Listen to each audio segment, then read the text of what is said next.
recordo bem, mas os nomes de vocês, tanto do Fernando quanto do Matheus, né? O Fernando, eu lembro mais que a gente trabalhou também na graduação junto, não foi, Fernando?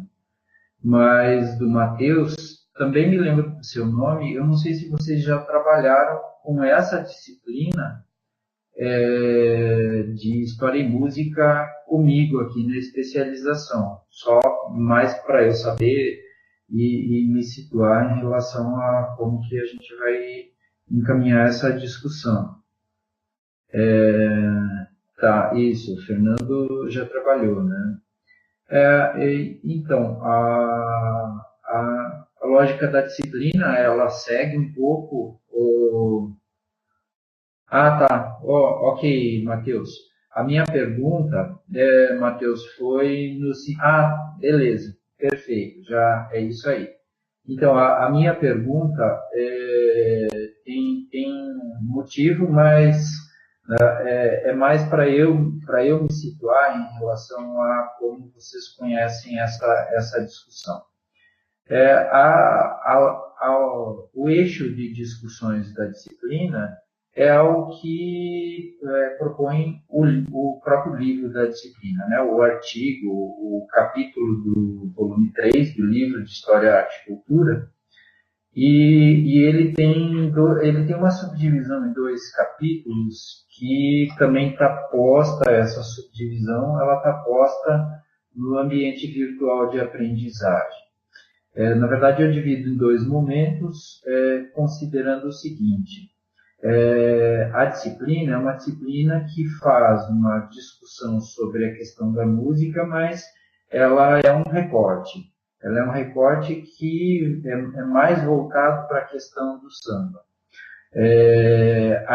Só que a ênfase no samba, ela se dá aos poucos, né? Ela vai se constituindo na medida em que, né, a gente acompanha um pouco alguns debates no campo dos intelectuais, da música e das artes como um todo, na década de 10 e sobretudo na década de 20, momento no qual o samba já se encontra, né, em processo de difusão no país, né? Você já tem inúmeros intérpretes, compositores de samba, a própria referência ao primeiro samba gravado, né, que estaria agora completando 100 anos, ou completou há pouco.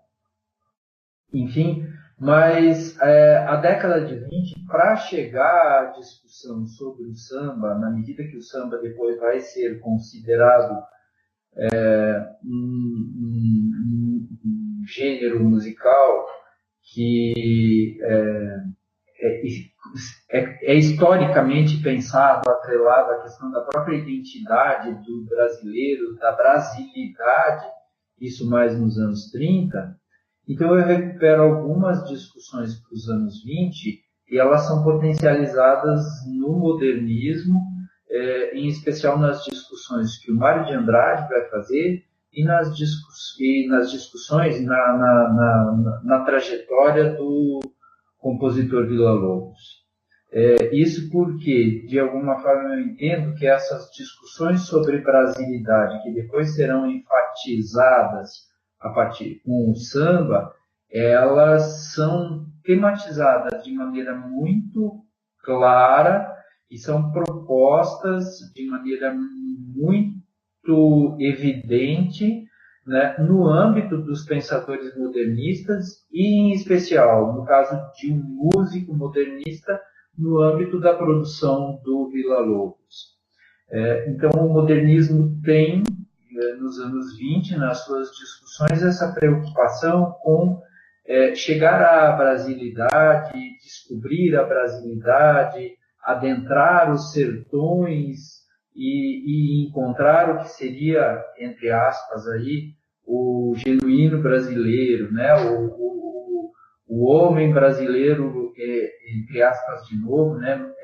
Mais puro nos seus valores, nos seus referenciais de identidade. E não é à toa que, então, nos anos 20, o processo de composição musical empreendido pelo Villa-Lobos, ele se torna um processo que, de alguma forma, permite a quem... Eu, no caso, não sou músico, então estou falando como historiador mesmo, né? Eu não tenho um conhecimento de teoria musical, mas o que a gente vê na produção do Villa-Lobos e na discussão travada naquele momento é essa preocupação de mostrar o Brasil, mostrar a brasilidade, e isso, para os modernistas, não se encontra no espaço urbano, isso se encontra no espaço do sertão. Não é à toa que o Mário de Andrade tem uma poesia em que ele faz uma espécie de um paralelo, uma analogia entre ele, sentado na sua escrivaninha intelectual, em plena metrópole paulista. Ele faz uma analogia com aquele homem que acabou de colher a seiva da borracha, lá no sertão do Amazonas, e ele termina essa poesia dizendo assim, de repente me dei conta que ele é brasileiro, que nem eu. Então, talvez essa poesia sintetize um pouco essa tentativa de aproximação dos intelectuais dos anos 20 nas suas manifestações e produções artísticas, essa busca de aproximação em relação sim, de uma forma genérica, ao brasileiro, né? Aquele indivíduo que traria os traços de brasilidade mais marcados. Por que não a cidade para os modernistas, né? Porque a cidade, ela já seria ela tem aquele sentido de, acho que fala em inglês, fala melting pot, né? É um grande caldeirão a cidade, né? Em ebulição. E então esses referenciais culturais não estariam mais intocados, não seriam mais puros, né? Então, não é à toa que os próprios modernistas não veem o samba como o referencial de brasilidade. Então, essa primeira discussão e a primeira unidade, elas vão dar conta um pouco desse contexto dos anos 20, que já é o contexto do samba, mas em que o samba ainda é mal visto, em que o samba ainda está, para os intelectuais, ele ainda é muito comumente pensado na marginalidade. Né?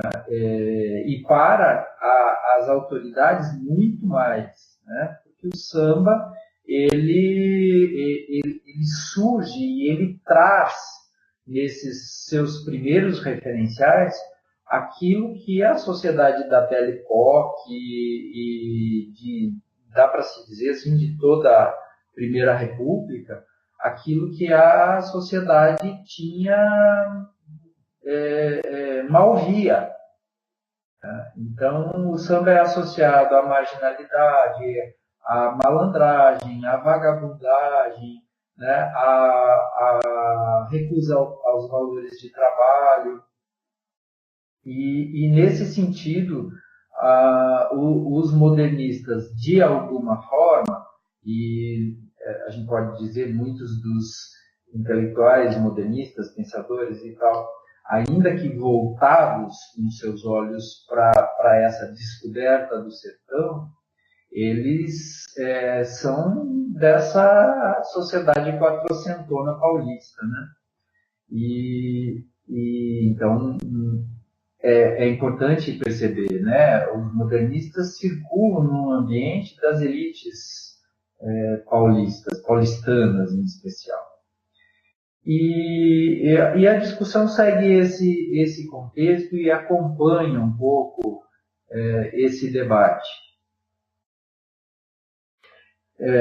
Isso na primeira unidade.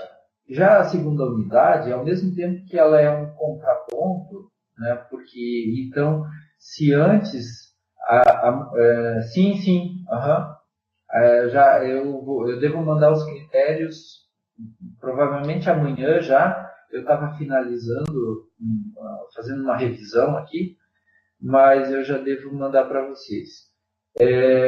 O que eu estava pensando, o que eu queria apontar, na passagem da unidade 1 para a unidade 2, né, há uma discussão que continua sendo essa busca da brasilidade, só que justamente há uma certa mudança na rotação aí das questões, porque se essa brasilidade para os modernistas ela deveria ser buscada no sertão, a importância que o samba vai adquirir nos anos 30 dá uma reviravolta nisso, não para os intelectuais modernistas, mas para a cultura musical e para a discussão sobre brasilidade, a ponto de se passar a perceber o samba como o representante de brasilidade talvez mais em evidência nos anos 30. E tão em evidência e com tanta penetração social que ele, inclusive, ele é apropriado, né, no discurso do Estado Novo, no discurso varguista, ele é apropriado como um dos referenciais de brasilidade. Mas é importante se observar que a gente fala de samba dos anos 20, samba dos anos 30, mas o samba não é uma unidade, né? Não é nem uma unidade em termos de marcação de ritmo, mesmo naquele período. Ele tem uma variação em torno da sua sonoridade, e ele também não é uma uniformidade, não é uma homogeneidade no tipo de leitura social que se faz na música denominada samba. O samba é, sim, né, uma música tipicamente urbana. Ainda, nós não vamos entrar em discussões se o samba é baiano ou se o samba é carioca, enfim, não é o objetivo da disciplina buscar origens do samba, mas é entender que no processo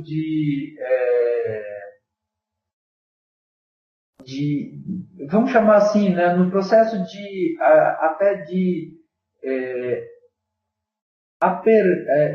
instrumentação da música como um dos referenciais culturais pelo Estado Novo, o samba ele também sofre uma adequação de sentido. Então, se o samba vinha de um referencial que o associava à marginalidade, ele passa a ser bem visto, né, a ser bem aceito. E você começa, então, a ter também, entre os próprios músicos, uma diversidade de leituras acerca do que é o samba, do que se quer com o samba. Então, se o samba falava do malandro, o samba do Estado Novo fala do bom brasileiro, né? Então, não há uma ruptura no sentido de que o samba deixe de ser também pensado como um elemento cultural do morro, da marginalidade, que também faz o elogio à malandragem, à cultura da malandragem. Isso tudo persiste, inclusive no momento em que o Estado Novo vai se utilizar do samba para de alguma forma, fazer propor uma representação de brasilidade associada ao trabalho, associada à exuberância das paisagens, associada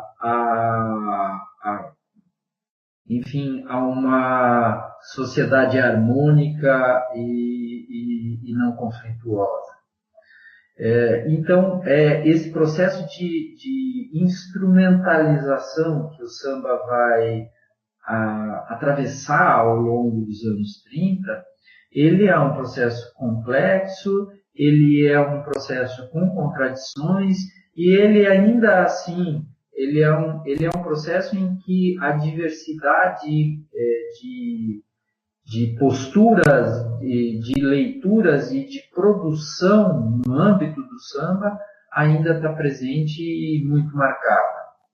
Não é à toa que você tem um Noel Rosa, enfim, e mesmo depois, se a gente for percorrer para os anos 40, 50, você vai ter uma Adonira Barbosa que vai fazer um samba que vai falar, né, do indivíduo que é expulso das regiões nobres de uma grande cidade e sempre levado para as regiões mais e mais periféricas. Mas há também aquele samba de uma brasilidade estilizada. E um dos referenciais que na unidade 2 eu proponho para se pensar são algumas músicas da Carmen, interpretadas pela Carmen Miranda. Lê-se, né, é importante, a Carmen Miranda nunca foi compositora, salvo desconhecimento meu, mas, enfim, a Carmen Miranda ela vai ter algumas interpretações que remetem a essa brasilidade estilizada. Uma das músicas, talvez uma das de maior sucesso dela, chama Recenseamento, e na música Recenseamento ela vai falar que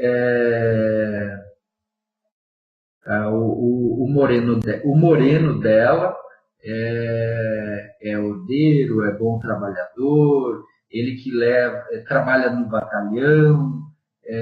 Então, ela vai situando os referenciais de vida de um indivíduo humilde, e pobre, moreno, enfim, mas ainda assim associando aos preceitos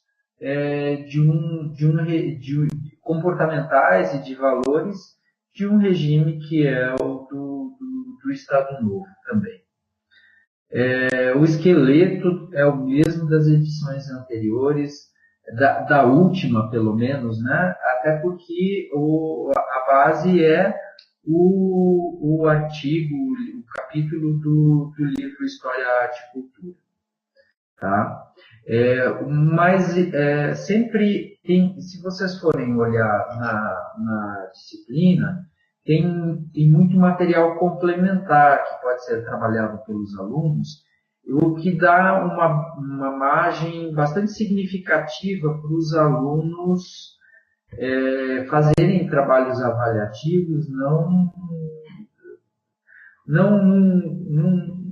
num rumo só, digamos assim. Então, por exemplo, na unidade 1, em termos de materiais complementares, eu inseri 4 artigos de historiadores justamente sobre essas temáticas, né?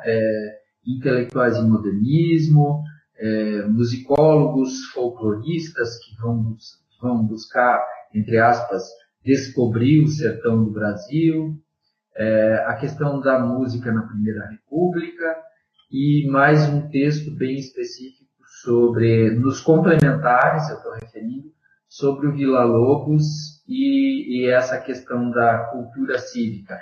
Nos anos 30, o Villa-Lobos, ele, de alguma forma, ele vai adequar a sua composição à monumentalidade, né, proposta pelo próprio Estado Novo também, né? Então, o Villa-Lobos vai ser o responsável por desenvolver um canto orfeônico, e assim, de alguma forma, ele leva para a música um certo sentido apoteótico mesmo, que é bastante nacionalista. Bom, então, eu ia comentar assim, então, na unidade 1, há textos complementares que permitiriam aos alunos desenvolver rumos muito variados de discussão. E eu procurei inserir também, eu testei dias atrás já os links, mas eu preciso fazer um teste novamente. Eu postei também alguns links de material de pesquisa mais rápida, digamos assim, não artigos densos e acadêmicos, mas alguns materiais que permitissem aos alunos buscar informações gerais de uma maneira talvez mais confortável, tranquila, rápida. Então tem o link para o Museu Villa-Lobos, um link específico sobre a missão de pesquisas folclóricas desenvolvidas pelo Mário de Andrade, a missão desenvolvida pelo Mário de Andrade. Tem o link do dicionário do Ricardo Cravo Albim, que é um dicionário de MPB, e tem muitos verbetes interessantíssimos nesse dicionário. Eles são bastante desenvolvidos. Eu sugiro dar uma olhada nos verbetes do Noel Rosa, do Villa-Lobos, da Carmen Miranda, que tem muita informação e são muito ricos mesmo, né? Sem contar outros, né? Se for olhar o do Adonira Barbosa, sobre samba e as variantes do samba, então a gente encontra muita coisa. E tem um blog específico sobre o Mário de Andrade, tá? Então eu conferi, tem desde elementos biográficos mais específicos e depois um pouco algumas discussões sobre a própria missão de pesquisas folclóricas empreendida pelo Mário de Andrade, ou coordenada por ele. Os textos obrigatórios da unidade 1 são, além do capítulo correspondente no livro do História, Arte e Cultura, há 2 textos, um específico sobre a missão de pesquisas folclóricas, que é uma atividade que o Mário de Andrade coordena, embora ele não vá, ele coordena e ela acontece no ano de 1938. E há um texto sobre o Arnaldo Pontier fazendo uma relação, fazendo uma discussão sobre a música erudita e a questão da identidade nacional no Brasil, pega sobretudo também anos 30. Esses são os materiais para a unidade 1. Para a unidade 2,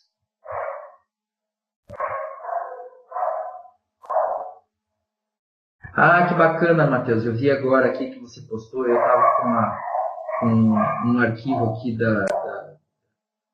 do ambiente virtual aberto, daí eu não tinha visto que você postou. Mas isso é muito bacana, quem sabe ela pode contribuir aí nessa discussão, passar algumas informações para você e inclusive isso pode ajudar a estimular o debate até no próprio fórum, né? Em relação aos trabalhos que são feitos lá no Cravo Albim. Existe uma preocupação muito grande hoje em dia pelo Cravo Albim, eu não sei se é um instituto hoje em dia, Instituto Ricardo Cravo Albim, mas por eles, como é que chama, o Instituto Moreira Salles, o Instituto Antônio Carlos Jobim, existe uma preocupação muito grande em relação à memória da música brasileira, né? Sobretudo, a preservação dos acervos da música brasileira. Então, é bem interessante essa possibilidade de fazer observações sobre o trabalho lá no acervo do Cravo Albim. Então, voltando aqui, eu ia falar a unidade 2, que tem como título Na Cidade Tem Samba, é uma unidade que então vai ter alguns materiais obrigatórios de leitura. São 2 textos, um do Adalberto Paranhos, que chama A Invenção do Brasil como Terra do Samba. Tá bom o som? Tá normal? Ontem eu tive uma web que na graduação, mas eu demorei para regular o som aí. Na verdade, era eu, né? Então, agradeço ao suporte aí que está, né, deixando tudo tão direitinho. Mas, então, voltando aqui. Ok, Letícia, bem-vinda aqui, tá? Então, eu já estou falando um pouco, né, do que são os textos obrigatórios da unidade 2, que é sobre samba. Então, tem o texto do Adalberto Paranhos. E o Adalberto Paranhos é um historiador que eu diria assim, talvez dos mais representativos na produção sobre música brasileira nos últimos anos. Ele é da Universidade Federal de Uberlândia e os textos dele são de uma perfeição de escrita, fazendo discussões extremamente relevantes, apontando essas questões de como na música brasileira você tem embates culturais, né, certas tradições e conservadorismos que se confrontam cotidianamente com a renovação no campo da música. E então o trabalho do Adalberto Paranhos é muito bacana. Por isso eu fiz questão de escolher um texto dele sobre o samba. Vejam que o título já é assim, né? A Invenção do Brasil como Terra do Samba. Então, é exatamente aquele contexto no qual o samba se torna, ao longo dos anos 30, a sonoridade representativa, no sentido de representação mesmo. O samba passa a representar esses referenciais de identidade e de brasilidade. E o outro texto é específico sobre a Carmen Miranda, é um texto do Alexander Kerber, também é um historiador aí de mão cheia. Ele tem trabalhos sobre o samba, ele tem trabalhos sobre música na Argentina também, sobre tango, mas sempre fazendo essas discussões em torno da questão da identidade nacional, e neste texto aqui especificamente apontando alguns traços de regionalidade que são de alguma forma assumidos nesse samba exaltação da nação. Então, alguns traços de cultura que são regionais e alguns que são comuns à brasilidade, mas que também têm sua origem regional. É um texto muito bacana. Nas leituras complementares tem um outro texto do Alexander Kerber também que eu gosto muito. E está lá disponível, o link está lá também.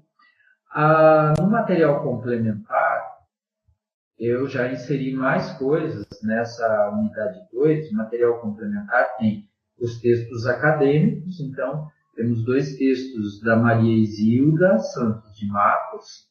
Tá? Os 2 textos, na verdade, eles caminham em paralelo. São 2 discussões sobre o Adoniran Barbosa. são bem interessantes no sentido de como o Adoniran situa a questão da cidade de São Paulo na sua música, né? E esses sujeitos da periferia da cidade, esses sujeitos que são expulsos das regiões centrais. Né? Não é à toa que quando eu trabalho com o Adoniran, eu lembro de uma frase que não é sobre São Paulo, é sobre Curitiba, e é uma frase dita por um intelectual paranaense em 1912, que aparece num livro publicado em 1913, e ele fala sobre os pobres em Curitiba. Mas sempre eu lembro do Adoniran, mas ele está falando de Curitiba. O Emiliano Perneta, ele fala assim, ele descreve a expulsão dos pobres do centro de Curitiba, ele descreve para o Nestor Vitor, que está visitando a cidade. E ele fala assim, os pobres e os sapos estão indo de cada vez para mais longe. Essa frase, para mim, ela marca muito, né, uma leitura possível aí do Adoniran Barbosa. Porque é essa situação de, né, as malocas, né, e as favelas que vão sendo expulsas de áreas consideradas nobres da cidade de São Paulo, e aquele indivíduo que é o migrante, o imigrante, que é quem constrói a cidade, é aquele que vai viver ao relento, né, o que vai viver nas malocas cada vez mais longe daquilo que ele mesmo constrói. E o Adoniran, nesse sentido, ele é muito interessante, além de divertidíssimo ouvir Adoniran Barbosa cantando, né? E o Adoniran também possibilita outras leituras, que não apenas a questão da cidade, mas a questão do amor, das relações, né, amorosas, e assim tem sempre situações bastante interessantes para se fazer uma análise de gênero, né, uma análise das percepções sobre os papéis feminino, masculino na sociedade dos anos 40 e 50, sobretudo, né, que o auge da produção do Adoniran é nos anos 50. E então, estou falando do texto da Maria Isilda ali, que é texto complementar sobre o Adoniran. Tem o texto da Santuza Ribeiro, o nome dela é Santuza Cambraia Naves Ribeiro. Modéstia à parte, meus senhores, eu sou da vila, é um texto sobre Noel Rosa, belíssimo texto sobre Noel Rosa. E tanto a Adoniran quanto o Noel, assim como Carmen Miranda, também estão no material complementar em músicas que os alunos da especialização podem ouvir, né, porque já estão linkadas ali eu acho que a maior parte linkadas ou todas mesmo, para aquele site Letra e Música. Então, aparece na tela sempre quando o aluno clicar para ver uma música, ele vai ver do lado esquerdo a letra da música e no lado direito tem uma janelinha do YouTube e às vezes demora alguns segundos, um pouquinho assim, mas as músicas abrem e vem o arquivo do YouTube com a música. É bem bacana, bem interessante. Eu testei todos os links ali, todos estavam funcionando. Se em algum momento vocês tiverem qualquer dificuldade de acesso, me avisem que eu faço uma verificação daí para a gente poder deixar isso bem certinho para os alunos, né? É claro que hoje em dia também todos esses cantores ou intérpretes ou compositores aí dos anos 30, 40, 50, se você digita no YouTube o nome deles, cada vez mais, né, parece infindável a quantidade de arquivos e gravações que ficam disponíveis. Isso fica um pouco dependendo da vontade dos alunos de quererem ampliar a sua busca, ouvir mais músicas, perceber como se cantava diferente, não apenas no samba. A música brasileira, ela é gestada num ambiente que tem muitas influências da música erudita, né? Do bel canto, daquele canto com voz impostada, que não é à toa que ainda nos anos 60, 70, mesmo mais recentemente, alguns cantores de velhas gerações ainda chegaram recentemente aí produzindo e mantendo aquele estilo de cantar que é o da impostação de voz. Se a gente for ouvir lá nos anos 30 e 40, isso é o preponderante. Não vai ser o caso do Noel Rosa, não vai ser o caso da Carmen Miranda, depois não vai ser o caso do Adoniran, mas é importante a gente perceber que cantava-se de maneira diferente no país. Então, as grandes cantoras do rádio eram cantoras de voz impostada, né? Vide uma Ângela Maria, né? Ou dos cantores, vejam o que é, né? Recém-falecido aí, Calbi Peixoto, ou um que é maravilhoso, eu assim, aprendi a gostar de ouvir essa impostação, né? Então, Nelson Gonçalves, eu acho fantástico. Tem um outro compositor e cantor que não está nas músicas disponibilizadas na disciplina, mas que também daria margem a muitas discussões interessantes, muitas e muitas, sobretudo no campo do gênero, de história e gênero, que é o Lupicínio Rodrigues. Então, se em algum momento alunos quiserem algumas indicações que ultrapassem essas músicas que já estão disponíveis aí, não haveria problema nenhum em nós tentarmos disponibilizar outros materiais, por exemplo, sobre o Lupicínio Rodrigues. E o Lupicínio é ótimo no sentido de colocar aquele olhar do homem que coloca a mulher como vilã, pérfida. Ela é uma Eva pérfida, digamos assim, né? Às vezes o Adoniran também tem um pouco isso de uma maneira mais ironizada, você não sabe até que ponto ele se leva muito a sério, né? No caso do Adoniran Barbosa. Ou se ele está brincando com os valores que ele vê que existem e você nunca tem plena certeza se ele também é o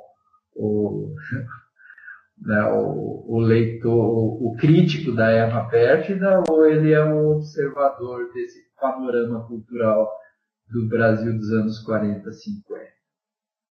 Mas, então, voltando aqui nas unidades, temos esses textos, tem mais um texto do Antônio Pedro Tota sobre Noel Rosa, né? Nos complementares da unidade 2, eu já falei do texto do Kerber, que tem um nas obrigatórias, no material obrigatório, e tem um na complementar aqui, sobre Carmen Miranda. E aí vamos para as atividades. São 2 atividades correspondentes a cada uma das disciplinas, e isso depois a Letícia até pode esclarecer, porque as atividades elas têm um cronograma específico, que se inicia no dia 9 de maio. E portanto, deixa eu só confirmar aqui, se é de 9 a 15 de maio. Então, 9 a 15 de maio. Então, a minha dúvida é se elas podem já ficar visíveis para os alunos antes, ou se as atividades só ficam visíveis para os alunos no início.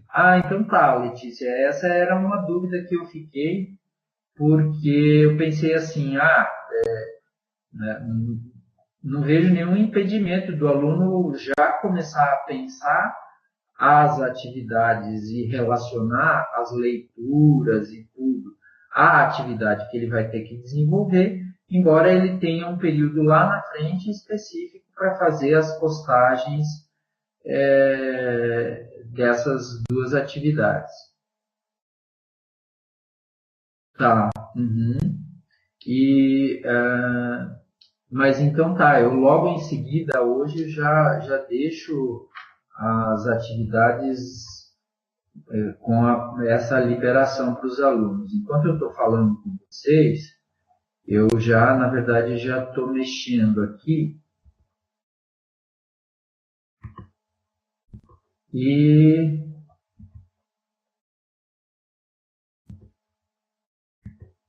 acabei de deixá-las visíveis. Então, assim que a disciplina entrar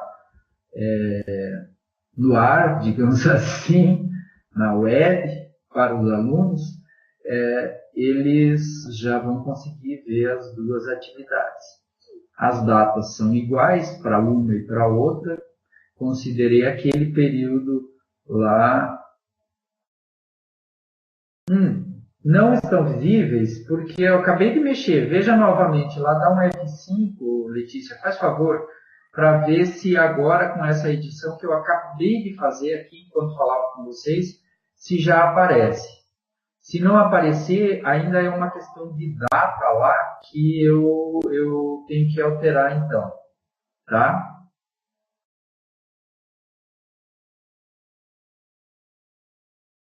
Não aparece mesmo? Então tá, eu já vejo ali o que é. Possivelmente é algo na edição que eu vou ter que fazer uma verificação. Porque o que eu marquei lá, isso sim, permite envios a partir de 9 de maio. Então, em tese, apesar de os envios serem a partir de 9 de maio, ela seria visível desde já. Vou ter que dar uma olhada o que acontece, tá? Bom, e são duas atividades, então agora voltando aqui à questão, são duas atividades, uma para a unidade 1 e uma atividade para a unidade 2.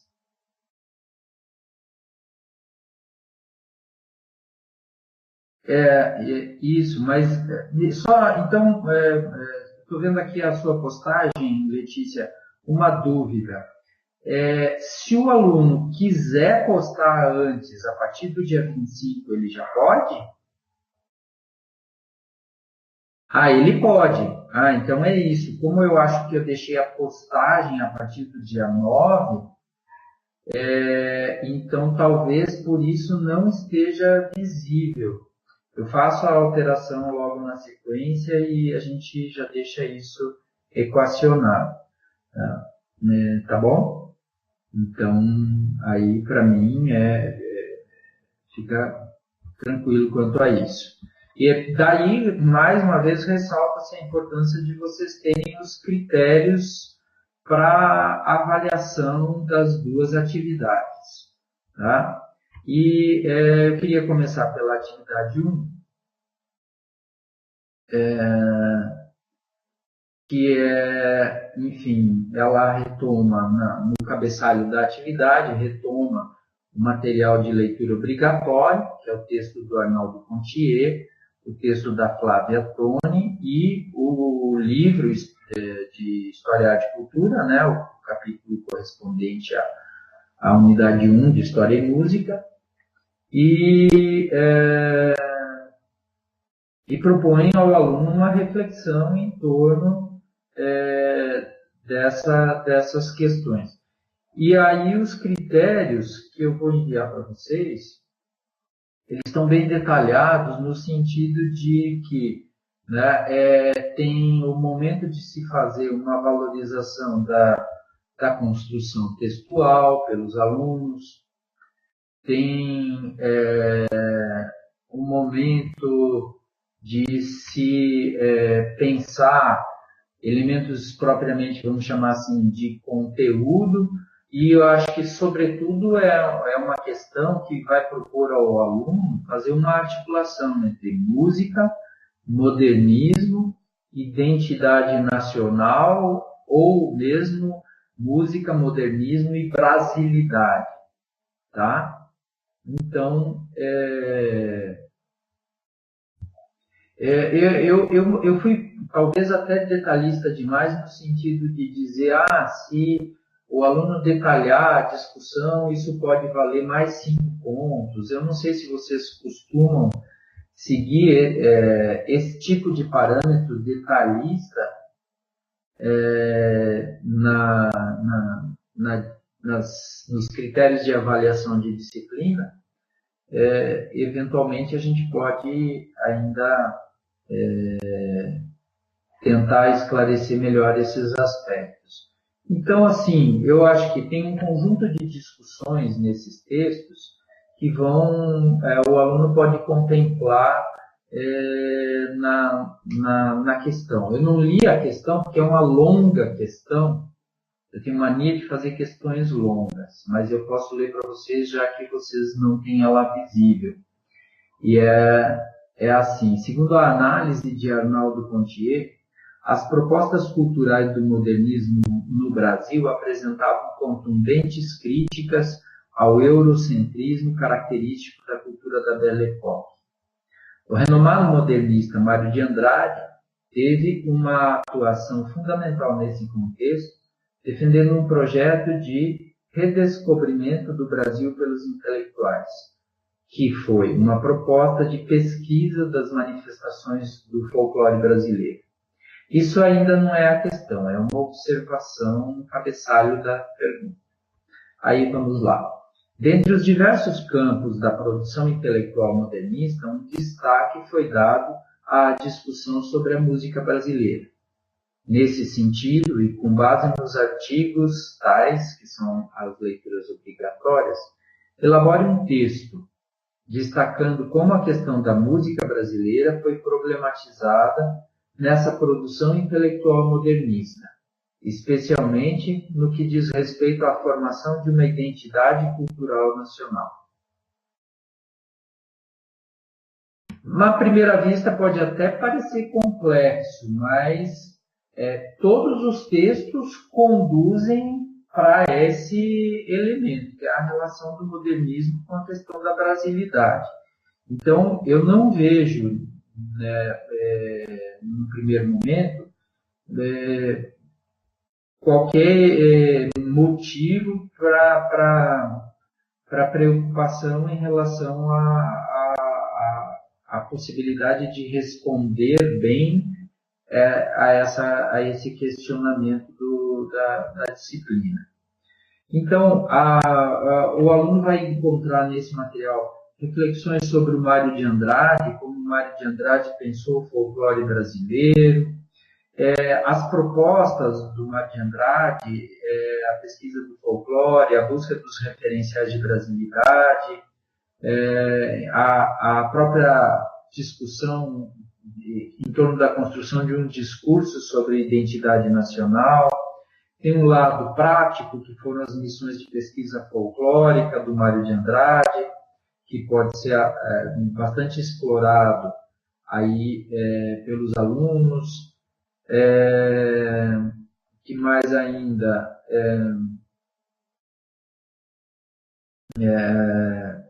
O fato de a música buscar no folclore uma inspiração para o que seria uma música genuinamente brasileira, e assim trazendo sons típicos de brasilidade, né? Isso é bem interessante. O que mais aí podíamos apontar? Isso tudo está nos critérios de correção, tá? Bem detalhados, tá? aquilo que eu falei para vocês, que embora sempre as elites sempre viram a cidade como a representação do processo civilizador, né? A cidade, a tecnologia, o crescimento das cidades, enfim, eram representativos de progresso, de civilização. E os modernistas, eles vão fazer o caminho contrário, né? Ou seja, eles vão buscar em outro espaço esses referenciais identitários, né? E isso que eu comentei no início da web também. Que mais? Deixa eu ver aqui, alguma outra questão específica dentro dessa atividade. Tá? Então, essa preocupação das pesquisas com o folclore, a inspiração folclórica, o Mário, né, tem essa ênfase mesmo, né? As missões vão dar esse recorte. O Mário de Andrade chega a propor, inclusive, uma releitura da história do Brasil, né? No sentido de se fazer uma datação, digamos, alternativa, né? Que apontasse, né, para a ausência ou para a constituição dos referenciais de brasilidade. Né? Então, isso também é bem interessante. Outras observações que vão ser encontradas nos textos, sobre o Villa-Lobos, né, que é, então, como eu afirmei no início, um músico emblemático do modernismo, e que, de alguma forma, tem uma proposta mesmo de construção da nação através da música. Tá? Então, ele tem uma frase que ele fala assim, né? A busca da universalidade no particular. A verdadeira universalidade, segundo o Villa-Lobos afirmava, é a dos artistas nacionais por excelência, né? Então, e aí que ele vai, então, de alguma forma, conduzir o seu trabalho de composição musical. E aí acaba sendo, então, de alguma forma, uma discussão que dá margem para muitas escolhas pelos alunos, né? Tem algumas músicas, composições do Villa-Lobos com interpretações disponibilizadas, né, no material da unidade 1. Deixa eu só abrir aqui, voltar ali na unidade 1 para apontar para vocês que isso eu não cheguei a comentar. Só um pouquinho.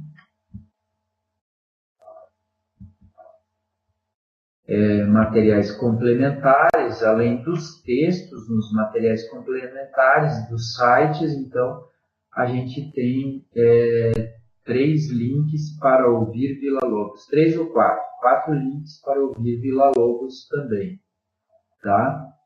Depois eu posso fazer uma outra indicação para os alunos, que é os alunos que se interessarem em assistirem aquele filme brasileiro sobre o Villa-Lobos, que dá um pouco dessa dimensão das influências, né, que as viagens tiveram, né, na produção do Villa-Lobos. Bom, na unidade 2, já a atividade da unidade 2, volto aqui, a atividade da unidade 2, ela propõe um trabalho com as músicas que estão disponíveis para os alunos. Então, a atividade tem a seguinte formulação. A elaboração desta atividade depende das leituras e de uma audição das músicas que serão indicadas. Escute todas as músicas disponibilizadas no ambiente virtual e leia as letras também disponíveis para consulta. Depois disso, escolha um dos artistas trabalhados, então ou Adonira Barbosa, ou Noel Rosa, ou Carmen Miranda, e os respectivos textos disponibilizados sobre esse intérprete escolhido, sejam os textos obrigatórios ou complementares. e elabore uma análise procurando estabelecer uma articulação entre as músicas desse artista e o texto acadêmico que o discute, tomando como eixo de discussão o seguinte questionamento. Aí tem um questionamento destacado na formulação da atividade, com letra maior e tudo, que diz assim: considerando que as composições e as interpretações musicais constituem fontes documentais cada vez mais evidenciadas na pesquisa histórica, identifique aspectos que você considere importantes nessa relação história-música, a partir do conjunto de músicas escolhidas e dos textos estudados.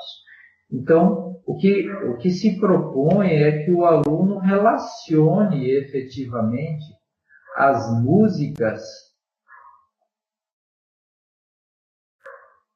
Ok, Matheus, vi agora aí. O que se propõe é que o aluno relacione as músicas que ele ouvir a um determinado contexto histórico, que ele perceba elementos de historicidade naquilo que ele escuta musicalmente ali, naquilo que ele elegeu para fazer o seu trabalho. Então, também não vejo dificuldade. Eu acho que o princípio é que a gente considere fundamental a leitura dos textos, né? Não apenas a audição das músicas. Então, na atividade avaliativa, o aluno tem que trazer esse diálogo com o texto também. Isso é extremamente importante. Aí, os critérios de avaliação, então, além da escrita, da qualidade da escrita, da correção, da clareza do texto, enfim, né? Ideias organizadas, coerência na escrita, uma argumentação pessoal, o retorno aos autores e à bibliografia, enfim. Além disso, então, tem essas questões mais especificamente de conteúdo, que relacionam o contexto histórico e a música escolhida. Então, mesmo nas temáticas, ou, por exemplo, na questão do nacionalismo, na questão das relações afetivas, homem e mulher, que aparecem em muitas músicas, na questão da brasilidade, do nacionalismo, em autores que fazem... Perdão, eu preciso tossir aqui, só um pouquinho.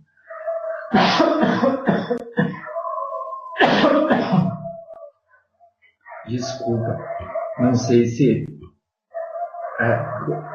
o som da tosse aparece e atrapalha, mas enfim. Me engasguei.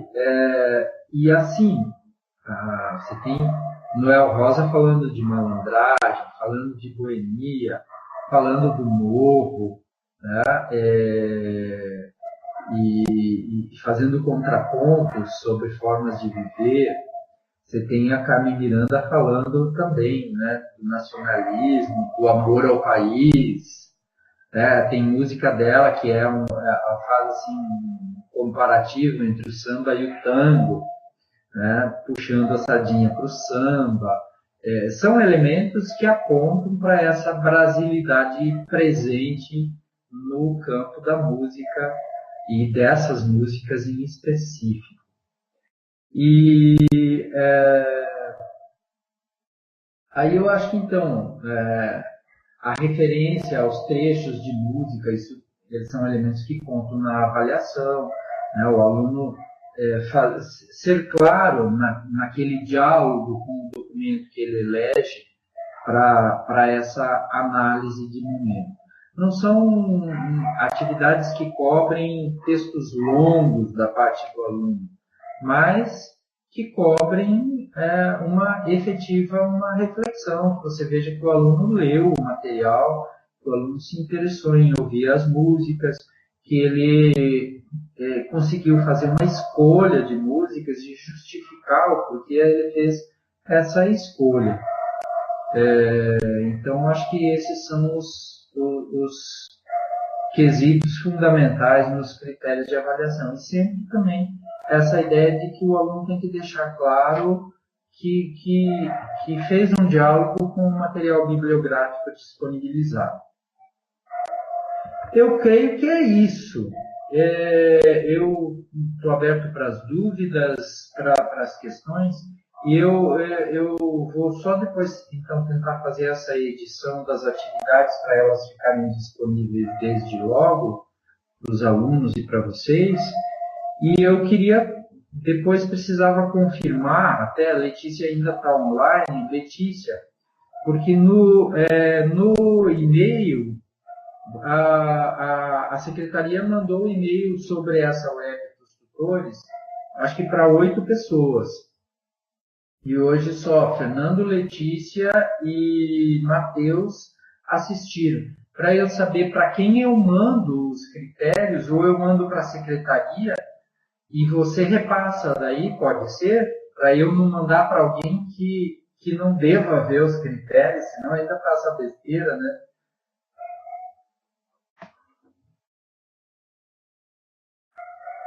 Posso postar lá, né? Se também... Tá, então tá, Letícia. Eu posso enviar para aqueles e-mails e posso postar lá, tá bom? E posso postar no fórum restrito também os critérios de correção. A gente pode ir aprimorando, complementando, discutindo, inclusive esses critérios, porque temos aí essas 2 primeiras semanas mais de debate em torno dos textos e das obras que são disponibilizadas na disciplina. Se vocês tiverem questionamentos, eu estou à disposição aí.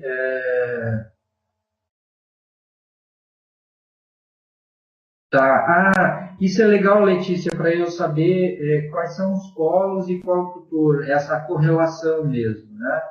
E eu não sei se os tutores, aí eu fico em dúvida, se os tutores têm o costume de fazer uma postagem inicial.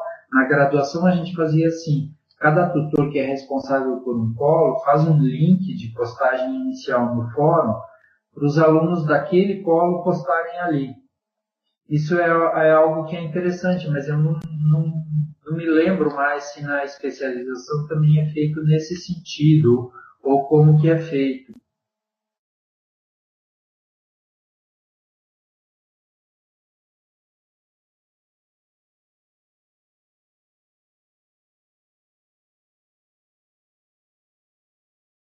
De qualquer forma, também, Letícia, esses detalhes, amanhã eu estou no departamento e a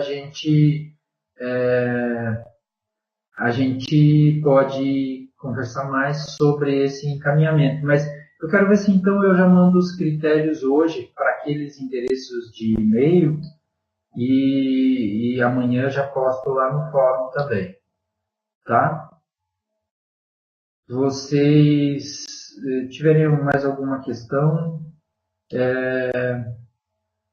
estou à disposição, senão eu já vou preparar aqui os arquivos para mandar para vocês.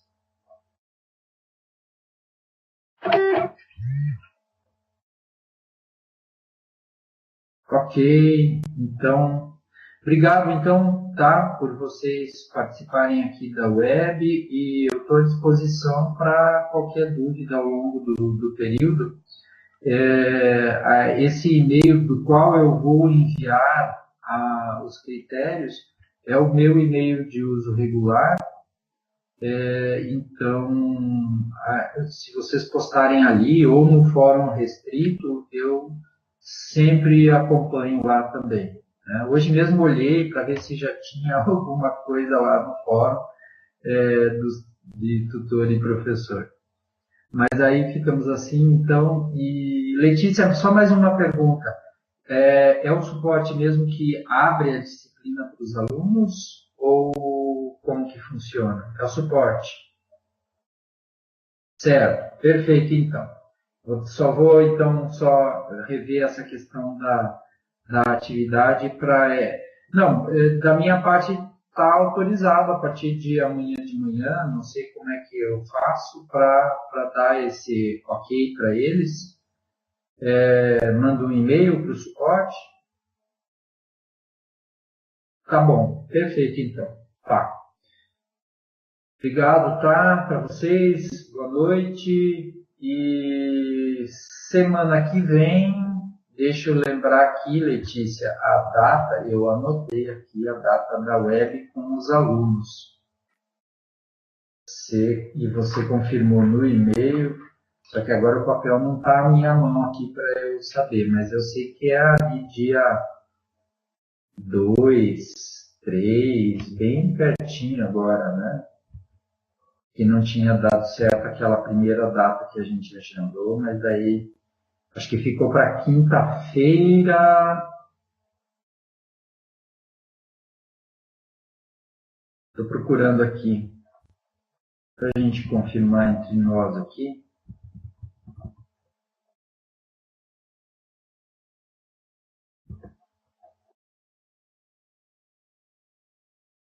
Dia 2, então às 20 horas é a web para os alunos, tá?